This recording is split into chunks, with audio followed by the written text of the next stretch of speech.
चे काम करणाऱ्या आणि छत्रपती शिवरायाच्या पूर्वीच्या काळापासून ते आजच्या वारकरी संप्रदायापर्यंत संवाद साधणारी प्रबोधनाची मोठी परंपरा राबणारे असे हे वासुदेव आपल्याबरोबर आहेत. पुण्याहून ते प्रवास करत आलेले आहेत. त्यांचं आमच्या global Kolhapur E city news परिवारात स्वागत. कसं असतं तुमचा दिन? रामकृष्ण हरी, दिनक्रम कसा असतो आपला?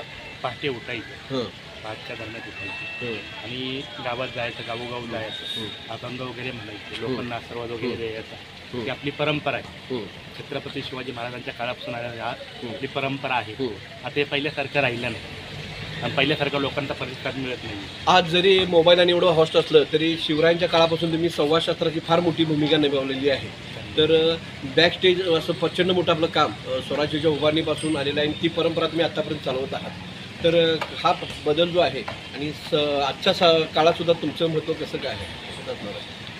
ही ऐका, ही आपली परंपरा आहे. ही आता आम्ही केलं आणि आमची मुलं बाळं करतील हे सांगता येणार नाही. हे तुम्हाला शेवटची पिढी बघायला मिळणार. काय म्हटलं तर आमच्यातले समाजातले लोक आहेत, कोण पोलीस शेवटले, डॉक्टर, अनेक लोक आहेत.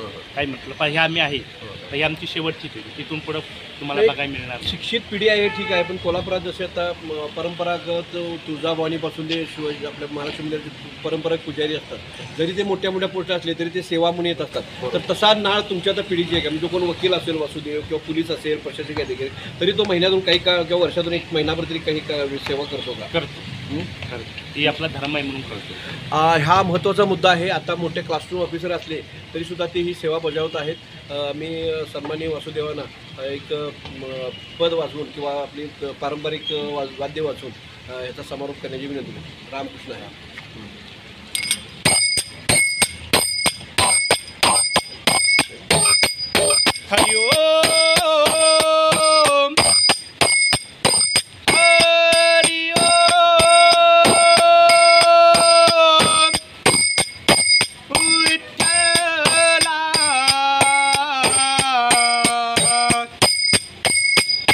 Yeah.